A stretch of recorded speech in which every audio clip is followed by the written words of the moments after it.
बिस्मिल्लाहिर्रहमानिर्रहीम, अस्सलाम वालेकुम। आप देख रहे हैं प्रोग्राम न्यूज़ फीड। मैं हूं मुर्तज़ा डार। प्रोग्राम में आज बात करेंगे मुल्क की सियासी सूरत हाल के हवाले से, जानने की कोशिश करेंगे मामलात किस जानिब बढ़ते दिखाई दे रहे हैं।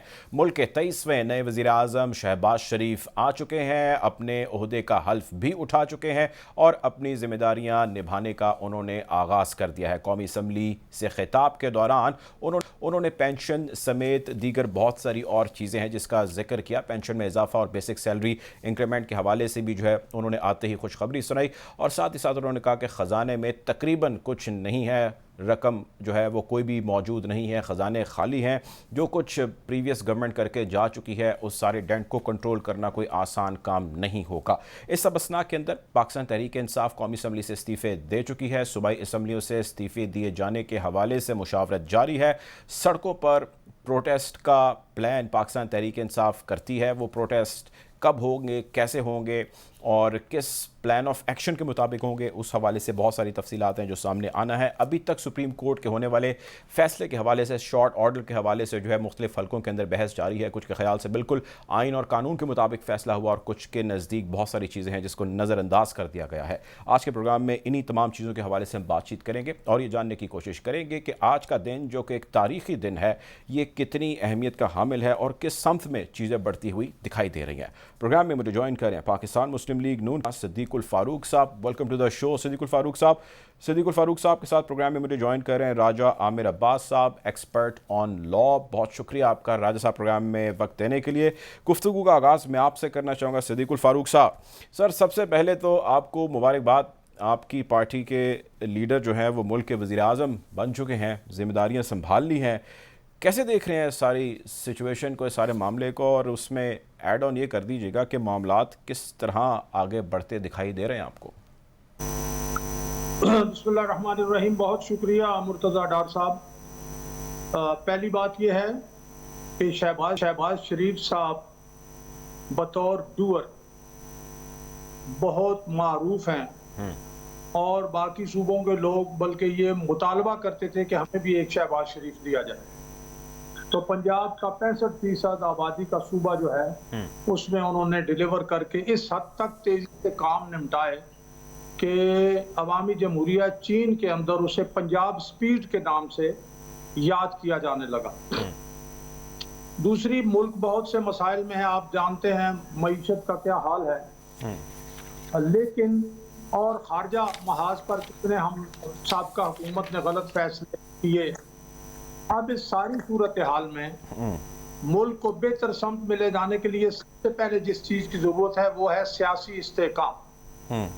तो हम इतनी जो पार्टियां हम इकट्ठी हुई हैं और भी अगर कोई मुल्क की खातिर आगे बढ़ता है और आइन की रोशनी में हमारे साथ हाथ मिलाना चाहता है तो उसका हाथ नहीं झटका जाएगा इंशाअल्लाह अज़ीज़। मुल्क के लिए उसको भी साथ लेकर चलेंगे।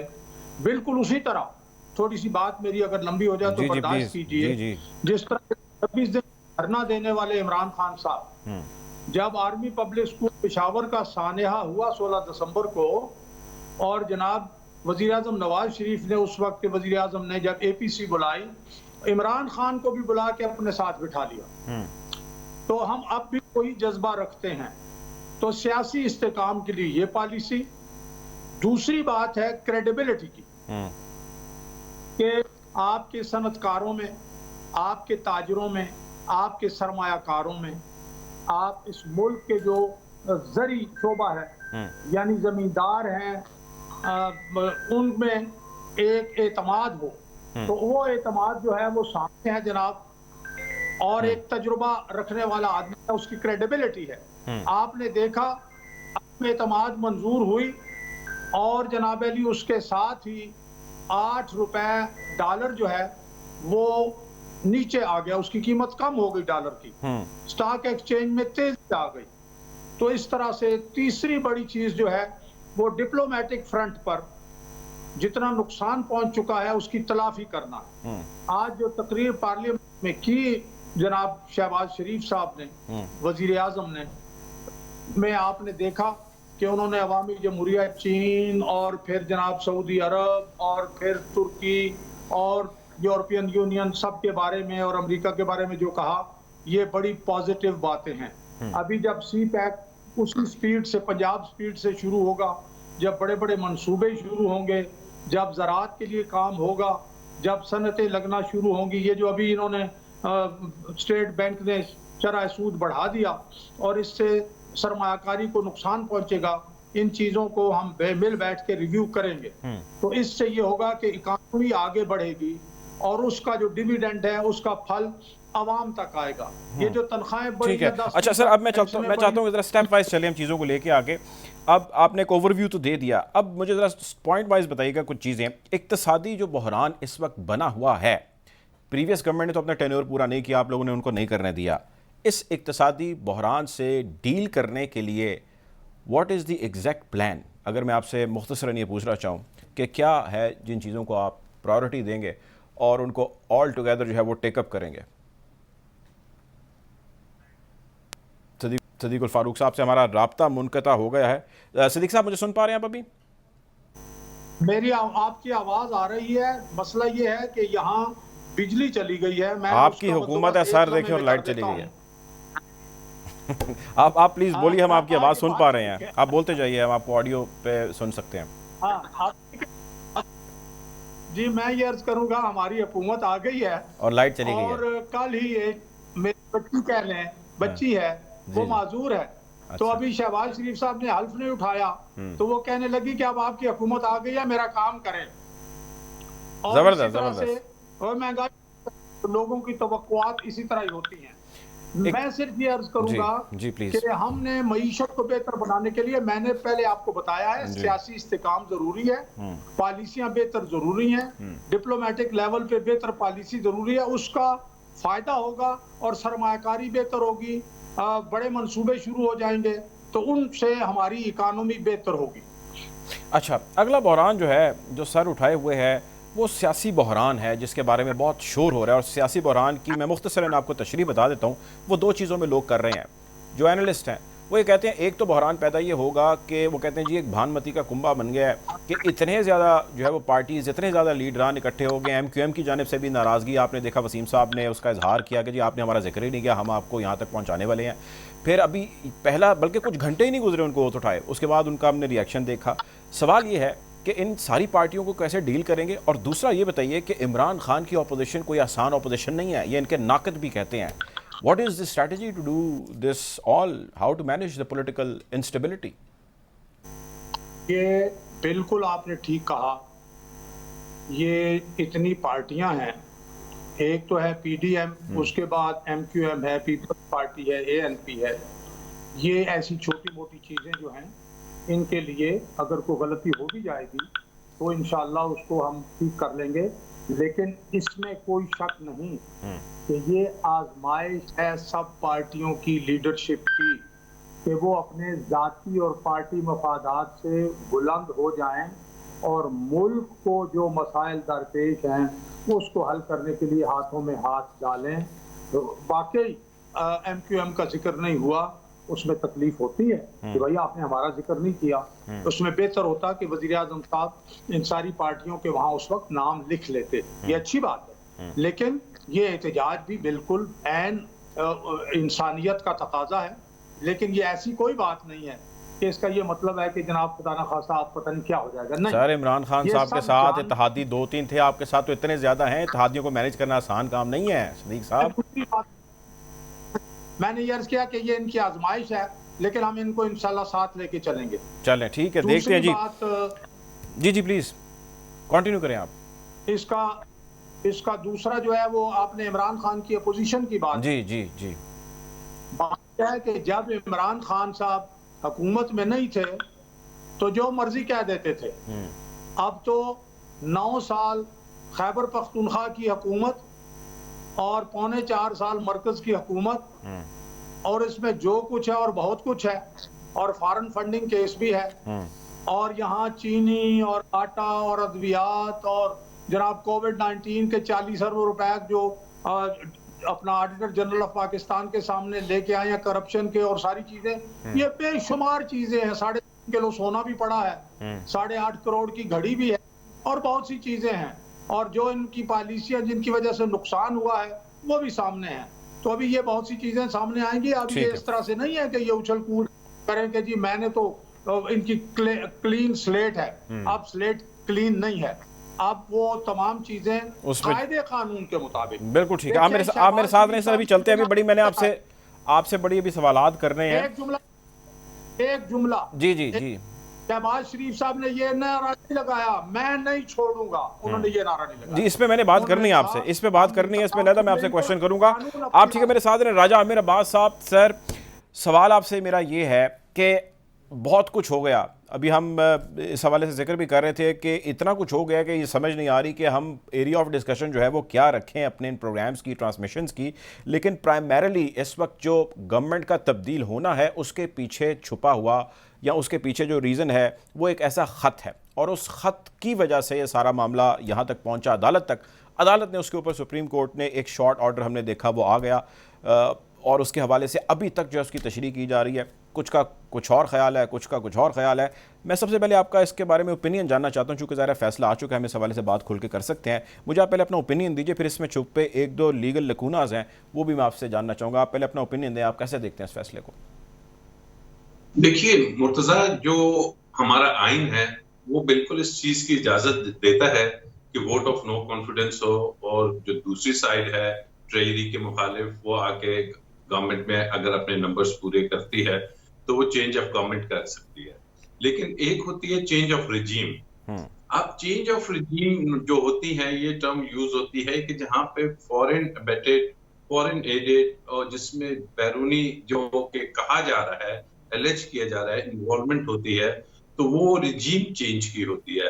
तो जब रिजीम चेंज होती है तो फिर आप सिस्टम से हट के कुछ करते हैं जिससे रिजीम चेंज होती है। करेक्ट। और उसमें फिर रिजीम चेंज किस जहां पे हो जाए, वहां पे सबसे बड़ा क्वेश्चन मार्क जो गवर्नमेंट आती है उसकी वैलिडिटी, उसकी लीगैलिटी पे होती है कि आया वो किस अंदाज से वो आके मनसब पे बैठी है। तो अब भी हमको जो नजर आ रहा है वो यही आ रहा है, बाकी इश्यूज तो अपनी जगह होंगे, कि आया ये जो चेंज हुआ है, रिजीम चेंज, ये क्या एक नॉर्मल रूटीन में था, या इसके पीछे वाकई ही जैसे कि कहा गया कि वो सिक्योरिटी कमेटी की जो सी एलानिया है जिसमें तीनों सर्विसेज के चीफ्स थे, जिसमें आपके नेशनल सिक्योरिटी के एडवाइजर थे, प्राइम मिनिस्टर थे, वो बैठते हैं और उसके बाद एक वो एलानिया निकालते हैं जिसमें वो बड़ा स्पेसिफिकली कहते हैं this is a blatant intervention in the internal affairs of Pakistan. और उसी को बेस बना के वो फिर एक मुल्क की एम्बेसी को बुलाया जाता है, डिमाश दिया जाता है उसे, और फिर उसी की बेसिस पे जब वो आता है vote of no confidence assembly में, तो जो स्पीकर हैं वो कहते हैं कि जो आर्टिकल 5 है आइन का, वो मुझे कहता है कि, और हर शख्स को कहता है कि आपने लॉयल्टी टू द स्टेट, आपने इस ममलिकत के साथ अपनी लॉयल्टी, वफादारी शो करनी है। तो उसमें उनकी जो अपनी रूलिंग थी वो ये थी कि जब मैंने उसके पस मंजर में देखा, और मुझे ये जो नेशनल सिक्योरिटी कमेटी और उसके बाद कैबिनेट की अप्रूवल और इन तमाम चीज, उसके बाद लॉ मिनिस्टर ने जो बात की, तो मैं इस नतीजे पे पहुंचा हूं कि ये जो वोट ऑफ नो कॉन्फिडेंस का मोशन है, ये जो नॉर्मल कोर्स ऑफ प्रोसीजर होता है उसके तहत नहीं, बल्कि इसमें कुछ ऐसी चीजें हैं कि मैं इसको आगे बढ़ा नहीं सकता, और उन्होंने उसको किल कर दिया। उन्होंने जब उसको खत्म कर दिया तो सुप्रीम कोर्ट वो चले गए। सुप्रीम कोर्ट ने उसमें एक फैसला दे दिया 5 रुकनी बेंच ने, और उस फैसले में उन्होंने कहा कि जनाब ये जो स्पीकर साहब ने ऑर्डर किया है, ये आर्टिकल 95 जो कहता है कि एक दफा अगर आ गई है वोट ऑफ नो कॉन्फिडेंस का मोशन और उसमें लीव ग्रांट हो गई है, तो फिर उसमें एक ही काम है कि उसमें 3 से 7 दिन के अंदर, पहले 3 दिन में नहीं मुमकिन, मैक्सिमम 7 डेज में आपने काउंटिंग करानी है, इसके अलावा आप कुछ नहीं कर सकते। लेकिन जो असल बात थी, अभी तक वो जजमेंट चूंकि डिटेल में नहीं आई है, उसमें वो हमने देखना है कि क्या उन्होंने सिर्फ प्रोसीजर की हद तक ये कह दिया कि जी प्रोसीजर इस चीज की इजाजत नहीं देता था, या उन्होंने वाकई ही एस्टेब्लिश किया कि जो आपने आर्टिकल 5 की बात की। अच्छा, इस जो फैसला आया है राजा साहब, जो फैसला आया है, मैंने इसके हवाले से आपसे एक चीज़ जाननी है, और बड़ी ज़रूरी चीज़ वो जाननी है, लोग ये जानना चाहते हैं, बल्कि हमें मैसेजेस भी आए हैं कुछ इस हवाले से। लेकिन उससे कबल मेरे ख्याल में प्रोग्राम में ज्वाइन किया सेनेटर शाहिद सैयद साहब ने। सैयद साहब आ रहे हैं? बिल्कुल सुन रहे। जी, वेलकम टू द शो। ये बताइएगा सेनेटर साहब के मुल्क के अंदर अब नए जो है वो एक रजीम चेंज है, नए वज़ीर आज़म आ चुके हैं, इमरान खान की हुकूमत जा चुकी है, आपकी पार्टी बड़ी fall throughout this whole years जो है वो रही है। क्या प्लान है आपकी पार्टी का? कैसे देखते हैं चीज़ों को आगे बढ़ता हुआ? What is the exact strategy? सबसे पहले तो मैं आपका भी शुक्रिया अदा करता हूँ और देखने सुनने वाले को सलाम देता हूँ। जी वालेकुम सलाम। हम ये समझते हैं कि ये वक्त की जरूरत है, जो भी कुछ हुआ देर है दुरुस्त है। जो बुनियादी जो 2018 का फैसला था वो गलत था और मुल्क इस नहते में पहुंच जाए कि मेरे ख्याल में अब सारे सियासतदान बल्कि सारे पाकिस्तान के हर आदमी को अपना अपना रोल अदा करना होगा। जब खेत खराब हो जाए, उजड़ जाए, जंगल बन जाए तो उसके लिए फिर मेहनत करनी पड़ती है। और अभी मेरे ख्याल में कि हमें पार्टियों से बालातर, कौमियतों से बालातर, मसलकों से बालातर एक पाकिस्तानी होने का सबूत देना होगा। उसमें हमें कुर्बानी देनी होगी, उसमें हर किस्म की जो भी हम पे कुर्बानी आए वो हमें देना होगा। हम ओहदों के लिए नहीं करेंगे, वजारतों के लिए नहीं करेंगे, लेकिन सिर्फ मुल्क को बनाने के लिए करेंगे, मुल्क मजबूत करे। मुल्क चलता है आईन पे और आईन पे चलता है इदारों पे। हमें चाहिए कि हम अपने सारे इदारों को मजबूत करें। इस वक्त जो हमारे अदलिया ने रोल अदा किया वो मैं समझता हूँ हैरानी तहसीन के काबिल है। जो जिस वक्त जो सिचुएशन, जो हालात बना था या जो पुरानी हुकूमत थी, वो जो चाहता था कि उसकी ख्वाहिश थी कि कोई ऐसी हालात बन जाए कि दूसरी ताकतें वो में इंटरफेयर करे, लेकिन खुदा करके वो अच्छा हुआ और फैसला बहुत अच्छा आ गया। अब हमें चाहिए कि हम इसमें वजारत पे ना हो। मुझे उम्मीद है इस वक्त अपोजिशन से, हालांकि बहुत कम लोग ये समझते हैं पुरानी, अगर हम इन सब अपोजिशन की, चाहे वो पीपल पार्टी हो, चाहे नून हो, ANP, JUI या सारी पार्टियों की, अगर हम पुरानी तारीख चेक करेंगे तो ये तो सवाल ही पैदा हो कि 2 दिन में ये हुकूमत चले। लेकिन मुझे अल्लाह की जात पे भरोसा है, ये रमजान का महीना है और हमारी दुआएं है कि हम पार्टियों से बालातर हो जाए, उम्मीदों से बालातर हो जाए, सुबह से बालातर हो जाए। सिर्फ एक ही नारा रखे जो पाकिस्तान को मजबूत करना है। लेकिन शायद मुझे इजाजत दें, मैं एक चीज आपसे जानना चाहता हूँ। आप ये जिक्र तो कर रहे हैं और ये बड़ी ऑप्टिमिस्टिक अप्रोच है जो आपने अपनाई है, लेकिन आपने साथ ये भी कहा कि माजी जो है वो इस चीज़ से भरा पड़ा है कि आपस में बड़े शदीद किस्म के मसले मसाइल रहे हैं। मेरा सवाल आपसे ये है कि अभी थोड़ी देर पहले जैसे ही उन्होंने ओथ उठाया और बाहर आए शहबाज शरीफ साहब, MQM ने बड़ा ज़बरदस्त किस्म का गिला किया, उन्होंने रजिस्टर कराया, बल्कि TV पे उनका इंटरव्यू भी चला और उन्होंने कहा कि जी हम तो यहाँ तक पहुँचाने में हमारा रोल है, और हमारा उन्होंने जिक्र नहीं किया। नून लीग के हमारे साथ साथी मौजूद हैं, उन्होंने भी कहा जी बिल्कुल वो ठीक कह रहे हैं। तो सवाल मेरा ये है कि जिस तरह ये सारी पार्टीज आप इकट्ठी हैं, अगर आपको किसी के ऊपर डिसएग्रीमेंट होता है, किसी वजारत के ऊपर, किसी पावर के ऊपर, किसी डिसीजन के ऊपर, तो how would things work? How? बात आपकी बिल्कुल दुरुस्त है। देखिए, मैं बोलता हूँ एक कुव्वत है जो अल्लाह की जात है और पाकिस्तान बना अल्लाह के नाम पे, और मुझे अल्लाह की जात पे भरोसा है और मुझे अपने ईमान पे भरोसा है कि इंशाल्लाह ये मुल्क कायम दायम रहेगा। ये सारी जो जठाएं हैं, जो बादलें हैं, जो गठाएं हैं, ये हट जाएगी और सारे जो भी लोग इस तरीके से रवैया रखेंगे वो उसको हम कंडेम करेंगे और उनसे हम बात करेंगे कि मुल्क चलाने के लिए बात करो। ये छोटी छोटी मामूली बातों से 18 पार्टियां हैं, 20 पार्टियां हैं। बेशबूली मैं अपने पार्टी को बता रहा हूँ कि हमें कभी भी अगर प्राइम मिनिस्टर हमारे पार्टी का नाम न भी ले तो हमारी कोशिश ये हो कि हम इस पर कोई गिला ना करें। ये छोटी छोटी बातें है। हमारा मेन मोटिव है इस वक्त मुल्क में जो हालात है और गुर्बत की जो हालात है, जो रोजगार का मसला हुआ है और जो कारोबार नहीं है और जो महंगाई है, हमें इस 2 चीजों को सामने रख करके सारी कुर्बानी देनी होगी और हम देंगे। और हमारी ये अपील भी होगी आपके तवज्जो से, पूरा पाकिस्तान से अपील करूंगा और सारी अपोजिशन से, मौजूदा जो अपोजिशन अभी बना उनसे भी अपील करूंगा कि खुदा सियासत बाद में करता रहे, पहले मुल्क को मजबूत करे। हमारी अदालत जहाँ पे पहुंची है, जो हमारा माशी हालत है, इन हालातों को देखने के लिए हम सबको मिल करके कुर्बानी देने का वक्त है और हम कुर्बानी देंगे और जो अच्छे फैसले है उनको हम उठा ले। सियासत पे बाद में जब जिंदगी करते रहेंगे, लेकिन पाकिस्तान को मजबूत करना हम सबका अवलीन पर दे। सियासत से बालातर होना चाहिए और छोटी छोटी बातों पे मेरे ख्याल में गिला शिकवा नहीं करना चाहिए। अगर कोई भूल जाए तो इंसान है, उसको अच्छे लेजे में ले, इस तरीके से ना कर तुझे। ठीक है, बहुत शुक्रिया जी। सेनेटर शाही सैयद साहब हमारे साथ मौजूद थे, के सीनियर रहनुमा है। बहुत शुक्रिया आपको प्रोग्राम में ज्वाइन करने के लिए। सदीकुल फारूक साहब और राजा आमिर साहब, आप दोनों मेरे साथ रहिए। एक मुख्तसर सी ब्रेक का कहा जा रहा है, ब्रेक से वापस आते हैं और गुफ्तगू को यहीं से आगे बढ़ाते हैं। Take a break.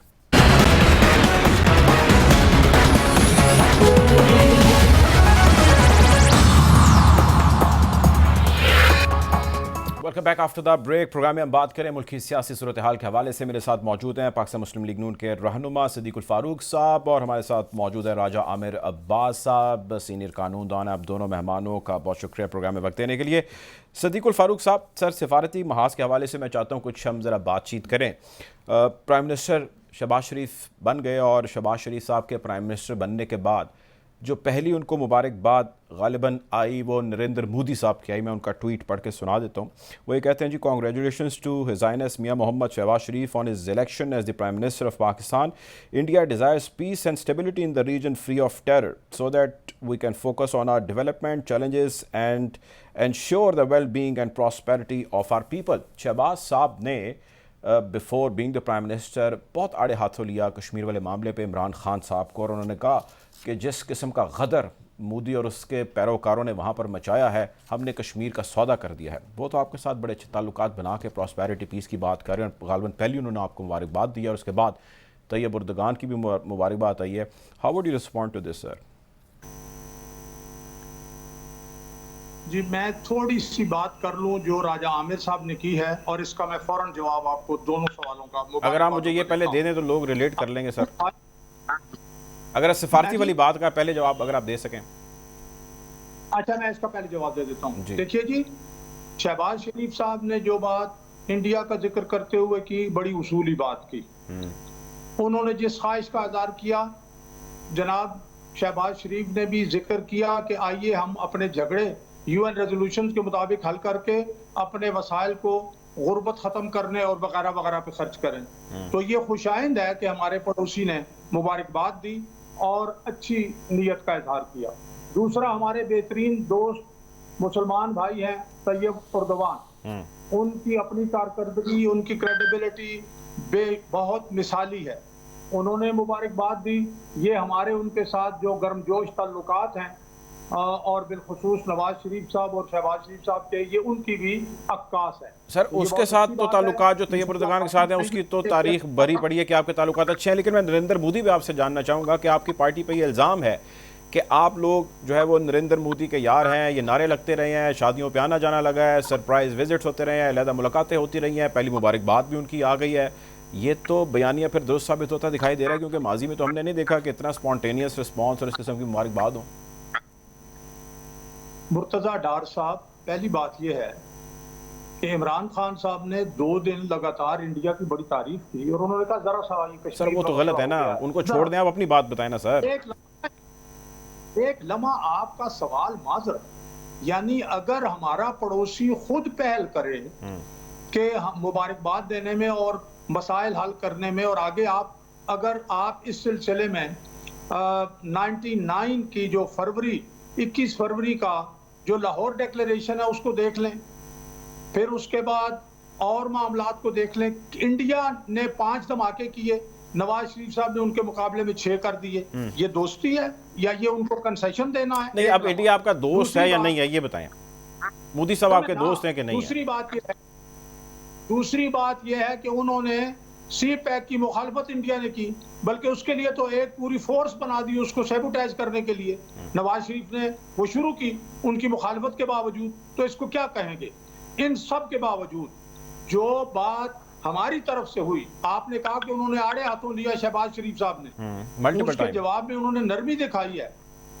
तो मेरा ख्याल है ये उनकी तरफ से आया है। नहीं, अगर वो आपको दोस्ती का हाथ बढ़ाते हैं, जो आउटस्टैंडिंग इशू दोस्ती का हाथ बढ़ाते हैं तो हम अपने कश्मीर को हम एक तरफ रख के दोस्ती नहीं करेंगे। ये बात नोट दोस्ती नहीं करेंगे। अच्छा चलें, ये तो यकीनी तौर पे आपके साथ रब्ता रहेगा, आने वाले वक्त में काफ़ी क्लैरिटी हो जाएगी इसके ऊपर। खैर, आप कुछ राजा साहब की बात के ऊपर बात करना चाह रहे थे, उसके बाद मैंने उन पर जाना है राजा साहब की बात पे। जी, मैं बताता हूँ कि आर्टिकल जो 5 है उसकी 2 क्लासेज हैं। दूसरी क्लास ये कहती है कि obedience to the constitution and law is the inevitable obligation of every citizen wherever he may be and of every other person for the time being within Pakistan. अब इसके लिए जो कानून की खिलाफ वर्जी करता है उसके लिए क्रिमिनल प्रोसीजर कोड वगैरह मौजूद है। कॉन्स्टिट्यूशन में आगे ही आर्टिकल 6 है, उसके लिए सजा और तरीक़ेकार बताया गया है। इसमें यह कहा गया है कि स्पीकर खुद ही अगर आर्टिकल 6 हो फर्ज करें कोई ऐसी, तो वो उसकी सजा खुद ही दे दे। आर्टिकल 5 में अगर कानून की खिलाफ वर्जी करनी हो तो वो सुप्रीम कोर्ट भी बन जाए, वो अदालत भी बन जाए, वो थाना भी बन जाए, FIR भी दर्ज हो जाए, मुकदमा भी चलाना शुरू कर दे और सजा भी दे दे। तो ये उन्होंने चूंकि गलत किया, इसीलिए 5 मेंबर बेंच ने यूनानिमस डिसीजन दिया। ठीक है। आप मेरे साथ रहें, इफ्तिखार अहमद साहब हमें ज्वाइन कर रहे हैं, सीनियर जर्नलिस्ट एनालिस्ट हैं। Welcome to the show Iftikhar sahab. Sir, बड़े मामलात हैं जो चंद ही दिनों के अंदर तब्दील हो गए, नई चुकी है, और आते ही जो है शहबाज शरीफ साहब ने कुछ ऐलानात भी किए हैं रिलीफ के हवाले से। How do you see this whole situation? कैसा आप का एनालिसिस है इस बदलती सूरत हाल के हवाले से?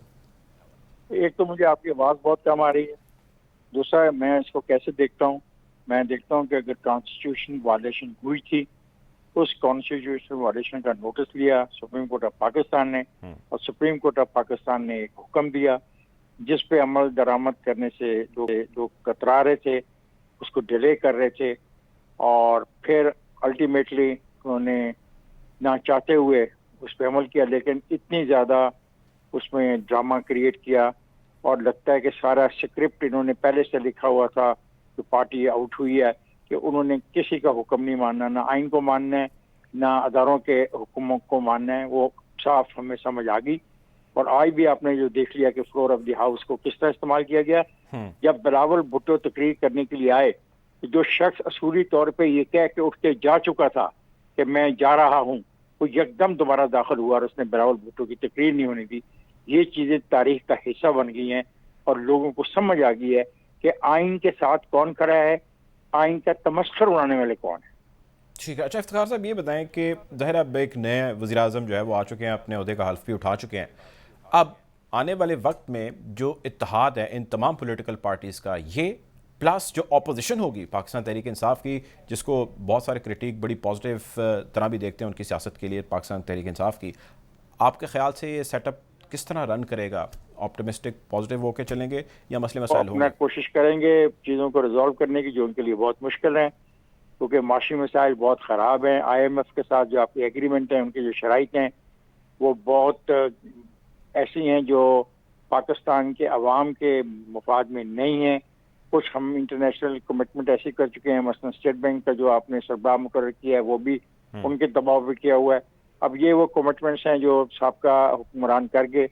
मुसीबत है जब हुक्मरान कोई कमिटमेंट कर जाए, तो नई आने वाली गवर्नमेंट के लिए बहुत मुश्किल होता है कि जो इंटरनेशनल कमिटमेंट हो उससे कैसे फिरा जाए, उससे कैसे इनकार किया जाए, ये मुमकिन नहीं होता। जिसके नतीजे में मैं देख रहा हूँ कि महंगाई में कोई ऐसा कमी नहीं आएगी। शायद पेट्रोल की कीमत भी बढ़े और डीजल की कीमत भी बढ़े। ये मसाइल तो पैदा होंगे और ये मसाइल पैदा होते नजर आ रहे हैं। इसीलिए जो नए प्राइम मिनिस्टर आए उन्होंने कुछ रियायतों का तस्करा किया, और उन्होंने जो सरमायादार हैं उनसे कहा है कि वो अपने जहाँ पे लोग उनके पास काम करते हैं उनकी तनख्वाहों में इजाफा करें, ये उन्होंने कहा है। ठीक है, बहुत शुक्रिया जी। इफ्तिखार अहमद साहब हमारे साथ मौजूद थे आपके वक्त। राजा आमिर साहब सुना, सिद्दीकुल फारूक साहब भी अपना एक पॉइंट ऑफ व्यू दे रहे थे on what you have analysed. इसमें मैं एक चीज़ और ऐड करना चाहूँगा, और वो चीज़ ये है कि सुप्रीम कोर्ट ने जो शॉर्ट ऑर्डर दिया राजा साहब, इस शॉर्ट ऑर्डर में जो असल मसला था जिसकी वजह से आर्टिकल 5 और आर्टिकल 6 का जिक्र था, that was the letter. Supreme Court ने इस सारे मामले के अंदर ना नेशनल सिक्योरिटी एडवाइज़र को तलब किया, ना फॉरेन मिनिस्टर को, ना फॉरेन सेक्रेटरी को, ना उस एम्बेसडर को कोई स्काइप या जूम लिंक के ज़रिए लिया, और इसके हवाले से शॉर्ट ऑर्डर जो हमने अभी तक देखा कोई रिमार्क्स भी पास नहीं किए, क्योंकि ये जो मैटर है ये सारा matter was based on the ruling जो डिप्टी स्पीकर ने दी। क्या ये सुप्रीम कोर्ट के दायरे इख्तियार में नहीं था, या आपको लगता है कि सुप्रीम कोर्ट को ये नहीं करना चाहिए था कि वो इस हवाले से एटलीस्ट कुछ प्रोब करते, कोई कमीशन बना देते, कोई तहकीकात होती, कोई इन्वेस्टिगेशन होती? ज़ाहिर इतनी बड़ी नेशनल सिक्योरिटी की एक मीटिंग हुई है, सरबराहान है उसके अंदर फौज के, मुल्क का सिटिंग प्राइम मिनिस्टर कह रहा है, and there is a hue and cry on that, there is nothing by supreme court on that. How do you see this Raja साहब? देखिए मुर्तजा, इसमें अभी तो जो डिटेल्ड जजमेंट है वो नहीं आई है, और रीजनिंग उसी में होगी। अभी तक तो सिर्फ वो डायरेक्टिव्स आए हैं जो सुप्रीम कोर्ट ने दिए हैं कि आपने ये करना है, और अगर हम उन डायरेक्टिव्स को देखते हैं, क्योंकि इसमें लेटर की तो कोई बात ही नहीं हुई, एक लफ्ज भी नहीं लिखा गया, तो वो डायरेक्टिव्स जो उनसे हैं on the surface of it उसमें लग रहा है कुछ ऐसी चीजें हैं कि जो सुप्रीम कोर्ट के दायरा इख्तियार में नहीं, कि वो जो पार्लियामेंट के अंदर की कार्रवाई है उसमें इंटरवीन कर सकते हैं। आर्टिकल 68 है जो ये कहता है कि जनाब जो सुप्रीम कोर्ट के बिजनेस होगा या जो जजेस होंगे हाई कोर्ट और सुप्रीम कोर्ट के, उनके बारे में पार्लियामेंट में डिस्कशन तक नहीं की जा सकती। और इसी तरह आर्टिकल 69 कहता है कि जो पार्लियामेंट की रूलिंग्स होंगी, ठीक है, पार्लियामेंट की आप चीजें होंगी, आप मेरे साथ रहिएगा राजा साहब, मैं इस पॉइंट पे आता हूँ। अब मैं मदद चाहता हूँ, मेरे साथ रहेगा शहरी रहमान साहब, हमें ज्वाइन करिए, पाकिस्तान पीपल्स पार्टी की सीनियर रहनुमा है। वेलकम टू द शो शहरी साहबा। मेरे साथ बैरिस्टर राजा आमिर साहब मौजूद हैं, सिद्दीकुल फारूक साहब मुस्लिम लीग नून से मौजूद हैं। आपसे सवाल मेरा ये है, जिसके ऊपर हम सारे बात कर रहे हैं, वो ये है कि how would this entire system would run, जहाँ पे हमें बहुत सारी इत्तेहादी जमातें नज़र आ रही हैं, वो एक दूसरे के आमने सामने भी रही हैं माजी में। अब क्या होगा कि सारी एक साथ रहेंगी और अवाम को डिलीवरेंस भी कर पाएंगी? देखिए, ये सवाल तो अब लीड जो प्राइम मिनिस्टर स्वेरन हुए हैं उनके लिए मैं समझती हूँ सबके जहन में और दिल में अच्छे ख्यालात हैं और दुआएं सबकी उनको आज मिली भी हैं। इंशाल्लाह वो सबको साथ लेके चलेंगे और कंसेंसस से आगे बढ़ेंगे। बल्कि उन्होंने ये अल्फाज भी इस्तेमाल किए कि मुल्क सेंसस से बनता है लेकिन आगे कंसेंसस से बढ़ता है। तो ये बातें ज़रूरी हैं अगर इर्तिका की तरफ जाना है, कोई सीरियस तरक्की करनी है, या जो मैस हुआ है उससे थोड़ा सा मुल्क को निकालने की शुरुआत भी करनी है, तो जाहिर है सारी पार्टियों को लेके साथ चलना पड़ेगा। ये कोई आसान काम नहीं है, लेकिन आई थिंक शहबाज साहब इस चैलेंज को बेहतरीन तरह से समझ भी चुके हैं और उन्होंने एक तवील अरसा अपोजिशन के साथ बाकी पार्टियों के साथ भी गुजारा है। काफी हम एक सफर से निकल के आए हैं। और ये भी मैं कहूँगी कि ये जो पूरी PDM का एक तहरीक था, जिसमें अब पीपल्स पार्टी फॉर्मली तो नहीं है लेकिन बनाया हमने, PDM की शुरुआत हम ही ने की थी 2020 में, आपको याद है सितंबर में मैरियट में। और वो पूरा सफर पूरा अज़्म एतमाद वाला हर चीज, ये हमारी तजवीज़ थी, हमारी स्ट्रेटजीज थी और हमारा एक लाए अमल था जिसकी हमने हमेशा तरजीह दी थी हर चीज और को। बाकी बहुत सारी जमातें आपको याद होगा और दूसरी स्ट्रेटजीज पर बहुत वजिद थी, कुछ इस्तीफे चाह रहे थे। और देखिए आज हमारे हमने वो किया है जो हमने 2020 में अनाउंस किया था। ये जो साजिश बात हो रही है वो तो फिर मुझे समझ नहीं आती कि वो किस मंतिक के बुनियाद पर मुल्क को एक खतरनाक नहज पर ले जाना चाहते हैं कि भाई उनकी पार्टी नहीं सर्वाइव कर पा रही हुकूमत में, इक़्तिदार में, तो भाई आप ऑपोजिशन में इज्जत से काम करें। लेकिन नहीं, वो एजेंडा ही नहीं है। एजेंडा है बस हम नहीं हम इक़्तिदार में नहीं है तो फिर और हम नहीं खेल सकते तो और किसी को खेलने नहीं देंगे। अच्छा शहरी साहब, हाल ये आप बड़े जो है अमेरिका को भी बड़े करीब से आप समझती हैं, जानती हैं और आप वहाँ पे रह भी चुकी हैं। ये बताइएगा कि जिस किस्म का एलिगेशन रेज किया गया है पाकिस्तान तहरीक इंसाफ की जानिब से ओनली इन डिप्लोमेटिक प्रोटोकॉल्स, आप इस सारी एक्सरसाइज को कैसे देखती हैं? Only in diplomatic protocols. तो पहले तो सारी दुनिया को ये पता होना चाहिए कि जब कोई केबल डीक्लासिफाई होता है तो वो सबको उसको पढ़ने की इजाजत होती है। यानी मीडिया को में आ सकता है, पब्लिश हो सकता है, अखबार में आ सकता है। जब डीक्लासिफिकेशन होती है तो वो सीक्रेट या राज नहीं रहता। ठीक, बहुत शुक्रिया जी। हमारे साथ मौजूद थी शहरी रहमान साहबा पाकिस्तान पीपल्स पार्टी से। राजा आमिर अब्बास साहब, आप फरमा रहे थे, आप प्लीज़ वहीं से कंटिन्यू कीजिएगा। जो सुप्रीम कोर्ट के आप डिटेल जजमेंट का वेट कर रहे थे, हमें करेंगे और फिर देखते हैं क्या वो कहती है उसके अंदर। जी मुर्तजा, उसमें ऐसे है कि अब चूंकि हुकूमत की तरफ से एक रिव्यू फाइल कर दिया गया है और रिव्यू में यही बातें डिस्कस होंगी वंस एंड अगेन, लेकिन ये तब होंगी जब उसकी डिटेल जजमेंट आ जाएगी। तब वो तमाम जब ग्राउंड्स हमारे सामने आ जाएंगे कि जी पता चले कि किस ग्राउंड्स पे ये तमाम डिस्कशंस हुए हैं।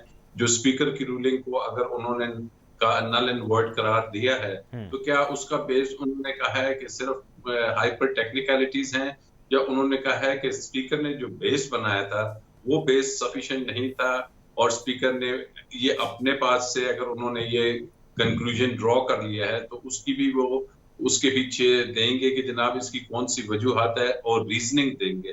तो अनलेस एंड अनटिल इसकी डिटेल जजमेंट सामने नहीं आती तो बज़ाहिर प्राइम शायद कुछ ये कहना कबल वक्त होगा कि जनाब ये क्या है, लेकिन जो चीजें सामने नजर आ रही हैं कि जिस अंदाज में कहा गया कि आप इतने बजे इजलास शुरू करेंगे, आप इस तारीख को करेंगे, आर्टिकल उसमें कॉन्स्टिट्यूशन में है कि ये सोल डिस्क्रिशन है स्पीकर की कि वो टाइम एंड प्लेस जो सा है आर्टिकल 95 में लिखा हुआ है कि वो डिटरमिन करेगा। तो ये वो चीजें बजाय बहरहाल अब ये चीजें पीछे रह गई हैं। अब जो भी था सुप्रीम कोर्ट का फैसला अल्टीमेट था, इम्प्लीमेंट हो गया।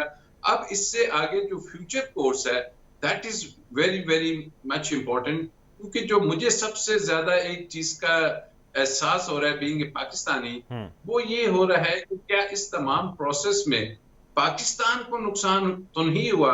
क्या हमारे मुल्क में वो जो दुश्मन का एक 5th जनरेशन वॉरफेयर का एक कॉन्सेप्ट था कि यहाँ पे आप अदारों को और पब्लिक के दरमियान कोई ऐसी चीज लाएं कि उनमें दूरी पैदा हो, कहीं उसमें तो कोई कामयाबी नहीं हो रही दुश्मन को। बीइंग ए पाकिस्तानी ये एक बहुत इम्पोर्टेंट और परेशानी की बात है कि कल रात जैसे हमने देखा तो लोगों में एक थोड़ा सा ये आया कि उनका एतबार आहिस्ता आहिस्ता इंस्टीट्यूशन से कम हो रहा है, जो कि कथन नहीं होना चाहिए, जो कि मुल्क के लिए नुकसानदेह है। अब इस मुल्क में जो हैं वो जो आने वाली गवर्नमेंट है, जो गए हैं और जो बाकी इदारे हैं, उन सबका फर्ज है कि किसी तरीके से इस मुल्क में ये जो बैरूनी हमला है जो कि ये चाहता है कि पाकिस्तान के बहुत वैलिड पॉइंट आपने रेज किया है और ये बहुत रेयरली लोग इस पे बात करें, बट वेरी वेल सेड। आखिरी सवाल आपसे सिद्दीकुल फारूक साहब, और मेरे पास लास्ट मिनट है, प्लीज प्रिसाइज रहिएगा। मैं ये जानना चाहता हूँ आपसे कि मुझे सिर्फ सवाल करने दें सर, सवाल तो करने देना सदीक साहब, सवाल तो करने दें मुझे। आप मुझे ये बताइए, जो आपने कहना है वो कहें, उसमें ये बताएं कि मीडिया के हवाले से पाकिस्तान मुस्लिम लीग नून अब स्ट्रेटजी क्या अपनाएगा, क्योंकि अब आप हुकूमत का हिस्सा हैं। जब अपोजिशन में थे तब ज़ाहिर है पॉलिटिकल पार्टीज की डीलिंग मीडिया के साथ और तरह की होती है, जब गवर्नमेंट में आती हैं और तरह की होती हैं। जी प्लीज क्विकली रहिएगा आंसर में। मीडिया को जो आज़ादी आइन देता है, the freedom and independence and the rights enshrined in the Constitution for media will be recognized and inshallah given according to Constitution law. दूसरी बात ये है कि ये जो डिप्लोमेट आपने लेटर का जिक्र किया और आपने श्री रहमान उनकी, मैंने आवाज को मुझे नहीं आ रही थी, डिप्लोमेटिक प्रोटोकॉल्स के बारे में आपने उसके हवाले से कहा। देखिए ये लेटर, पहली बात ये बिल्कुल सामने रखें कि ये हमारे अपने सफीर की असेसमेंट है। ये असेसमेंट उन्होंने लिखी है, जो साइफर सेक्शन में आता है वहां से डिसाइफर होता है, येलो और स्काई ब्लू पेपर पे ये जाता है, इसकी फोटो कॉपी नहीं हो सकती, इसकी कापियां 8 होती हैं या 10। प्रेसिडेंट को, प्राइम मिनिस्टर को, फॉरेन मिनिस्टर को, चीफ ऑफ आर्मी स्टाफ को, ISI चीफ को, उस मुल्क के डेस्क के इंचार्ज। बिल्कुल ठीक है। मैं सिद्दीक साहब इंतहाई माजरत चाहूँगा आपसे, मेरे पास वक्त की कमी का सामना है, अंत आपका मजीद जवाब मैं नहीं ले पाऊँगा, प्रोग्राम का वक्त खत्म हो जाता है। सिद्दीकुल फारूक साहब नून लीग से हमें ज्वाइन किए हुए थे, हमारे साथ बैरिस्टर राजा आमिर अब्बास से माहिर कानून। आप दोनों मेहमानों का बहुत शुक्रिया। प्रोग्राम का वक्त खत्म हो जाता है, आपसे इंशाल्लाह मुलाकात होगी। अपना ख्याल रखें, अल्लाह हाफिज़।